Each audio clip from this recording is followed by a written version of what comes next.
देख रहे हैं भायंदर सत्ता न्यूज। भाईंदर नवघर पुलिस थाना क्षेत्र के अंतर्गत एक 4 साल की हिंदू बच्ची का बलात्कार एक 45 साल के मुस्लिम व्यक्ति ने किया। ज्ञात हो कि भाईंदर के रामदेव पार्क इलाके में इंसानियत को शर्मसार करने वाली घटना घटित हुई, जिसमें व्यक्ति द्वारा मासूम बच्ची के साथ 7 अप्रैल को दुराचार किए जाने का खुलासा हुआ है। बता दें कि रामदेव पार्क में बाला साहेब ठाकरे मैदान के पास महाराष्ट्र चिकन शॉप नाम से दुकान चलाने वाले दुकानदार ने अपने ही पड़ोस के दुकानदार की 4 वर्षीय मासूम के साथ दुराचार किया था और किसी को भी न बताने की धमकी दी थी। पीड़िता की मां गर्भवती होने के कारण गांव गई हुई है।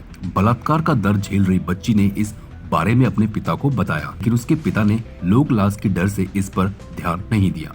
परंतु बार बार दर्द की शिकायत के बाद आखिर उसने अपने एक मित्र को यह बात बताई, जिसके बाद कुछ सामाजिक कार्यकर्ताओं ने वारदात की जगह पर उपस्थित होकर मामले की जानकारी ली।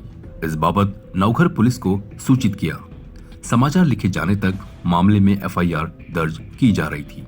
बच्ची के पिता का ये कहना था कि जो एफआईआर हुई है वो पढ़ नहीं पा रहा है और उसको नहीं मालूम है, इसलिए वो साइन नहीं की थी। और साइन नहीं की थी, उसके बावजूद पुलिस ने ऑनलाइन रजिस्टर की थी एफआईआर, लेकिन उसका साइन होना बहुत ज़रूरी था। तो मैं बच्ची के पिता के साथ यहाँ आई हूँ और ये देखा है कि सबसे कड़ी से कड़े उस पर धाराएँ लगे और वो धारा लगवा के उसके पिता ने साइन की है, पढ़ के उसको समझा के कि क्या उस पर लगाया जा रहा है, क्या हो रहा है, ये सब समझा के उसकी साइन ली गई है। लाठीचार्ज जो हुआ था उसकी पुलिस इंक्वायरी की मांग की गई है कि इस तरह से लाठीचार्ज हम सहन नहीं करेंगे। हर बार आप हिंदुओं पे ही लाठी चलाएंगे तो वो हम बिल्कुल सहन नहीं करेंगे। अगर इस बार न्याय नहीं हुआ तो फिर हमारा आंदोलन और तीव्र होगा, उग्र होगा। मैम, इस तरह के मानसिकता वाले व्यक्ति के लिए क्या सजा मांग करेंगे आप? मेरे राय में तो उसे जाहिर में फांसी देनी चाहिए।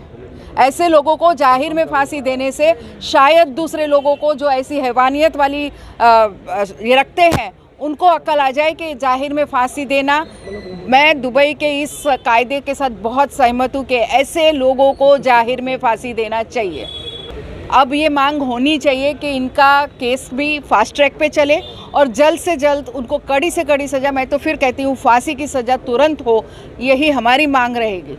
मैम, घटना के बाद कुछ लोग बाहर आ गए थे, काफ़ी गुस्से में दिखे, तो उनको क्या कहना चाहिए, आप संदेश क्या देना चाहेंगे इस तरह? देखिए, गुस्सा जायज़ है, गुस्सा बिल्कुल जायज़ है। मैं उनके गुस्से को कहीं गलत नहीं मानती और ये आक्रोश होना ही है। समाज में जो संवेदना रखता है वो आक्रोश भी करेगा और उस आक्रोश को पुलिस ने पहचानना चाहिए। इस तरह से उनको मार के भगाना ये उसका तरीका नहीं। नवघर पुलिस स्टेशन के हद में ही एक 4 साल की मासूम बच्ची के साथ में दुष्कर्म होने की बात सामने आई है और जब जैसे स्थानिक नागरिकों को इस बारे में सूचना मिली और बजरंग दल के कार्यकर्ता और हमारे कार्यकर्ताओं को जैसे ही पता चला, तुरंत उसके ऊपर एक्शन लिया।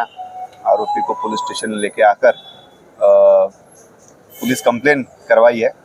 नागरिकों के अंदर काफ़ी ज़्यादा रोष है, काफ़ी ज़्यादा आक्रोश है और कहीं ना कहीं फिर से मीरा भाईंदर शहर में यही बात सामने आ रही है। और बच्ची जो थी वो 4 साल की थी। आरोपी जो था उसकी चिकन मटन की दुकान है और बच्ची को अकेले में बहलाकर फुसलाकर डराकर उसने ये दुष्कर्म किया है।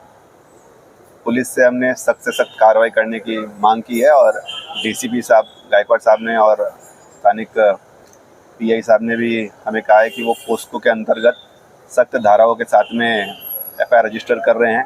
प्रोसेस शुरू है, कुछ ही देर के अंदर एफआईआर की कॉपी भी मिल जाएगी। लेकिन कहीं ना कहीं हम पुलिस डिपार्टमेंट से ये मांग भी करते हैं कि ऐसे जितने भी जो कि शॉप्स है, जो कि नाम बदल बदल के लोग अपनी आइडेंटिटी बदल के यहाँ पे अपना व्यवसाय कर रहे हैं। इस आरोपी का नाम इमरान बताया जा रहा है, लेकिन उसने वहाँ पे अपनी आइडेंटिटी कुछ और बताई थी और वहाँ पे महाराष्ट्र चिकन मटन शॉप इस तरीके से उसकी दुकान का नाम था और कहीं ना कहीं इस तरीके से बार बार वारदात हो रही है। इसके खिलाफ सख्त से सख्त कार्रवाई होनी चाहिए। ऐसे मीरा भाईंदर शहर में आज घटी है 3 साल और 9 महीने की एक छोटी सी बच्ची, जिसके ऊपर अन्याय हो गया, अत्याचार हो गया और पुलिस का तो कहना है शायद बलात्कार भी हो गया। 7 तारीख को वो घटना घटी थी और आज उनके माँ पिताजी को ये घटना जब भी पता चली तो 20 साल का कोई इंसान है जिसने ये बहुत ही घिनौनी हरकत की है। उस बच्ची को नाबालिग तो इन्हें 4 साल भी पूरे नहीं हो गए, उसको चक्कू दिखा के कहा गया था कि अगर किसी को बोलेगी तो हम काट डालेंगे, जैसे मुर्गी और बकरे को काटते हैं उस तरह से। तो ये गंभीर घटना है और मीरा भाईंदर शहर में ऐसी घटनाएं को गंभीरता से लोक प्रतिनिधि के रूप में हम लोग लेते हैं और हमारे ऊपर के नेताओं को भी इसको ज़्यादा से ज़्यादा जो आरोपी है उसके ऊपर गंभीर जो कलम है वो लगाने की हमने मांग की थी और मांग पुलिस ने पूरी कर दी है। सेंट्रल गवर्नमेंट ने और स्टेट गवर्नमेंट ने भी एक कानून बनाया, जिस कानून के माध्यम से अगर ऐसी घटना घटती है, बच्चों छोटे बच्चे या महिलाओं के ऊपर अगर बलात्कार होते हैं तो जो ये घिनौना काम करता है उसको जन्मठेप नहीं बल्कि मृत्युदंड की शिक्षा होनी चाहिए, फांसी होनी चाहिए, ऐसा हमारी मांग है। मगर वो जो कानून है वो कानून 1 जुलाई से इस महाराष्ट्र में लागू हो जाएगा। मैंने पुलिस से मांग की कि इनके ऊपर कड़ाई से कड़ी कार्रवाई की जानी चाहिए, मगर जब भी वो कानून 1 जुलाई में आएगा तो वो कानून के तहत भी इसके ऊपर कानूनी कार्रवाई होनी चाहिए, जिसकी वजह से इसको फांसी की सज़ा हो। तो ये घिनौनी घटना है। आरोपी कौन है क्या है इसे हमें लेना देना नहीं है, मगर ये छोटी सी बच्ची के ऊपर अगर ऐसा अन्याय और अत्याचार करते रहेंगे तो हम किसी को भी छोड़ेंगे नहीं। वो पुलिस ने उसको पकड़ लिया, नहीं तो हमारे कार्यकर्ता तो उसको क्या उसका असर करते थे और क्या हाल करते थे मुझे पता नहीं है। मगर इसके बाद में अगर मीरा भाईंदर शहर में ऐसी घटना कोई घटी तो हम उसको छोड़ेंगे। नवगढ़ पुलिस स्टेशन में ऑफेंस रजिस्टर हो गया है। उस ऑफेंस में आरोपी तत्काल अरेस्ट कर लिया गया है और अपनी इन्वेस्टिगेशन की कार्रवाई चल रही है। मेरे सभी मीरा भाईंदर के नागरिकों का आह्वान है कि आप शांतता रखें। आप देख रहे हैं भायंदर सत्ता न्यूज।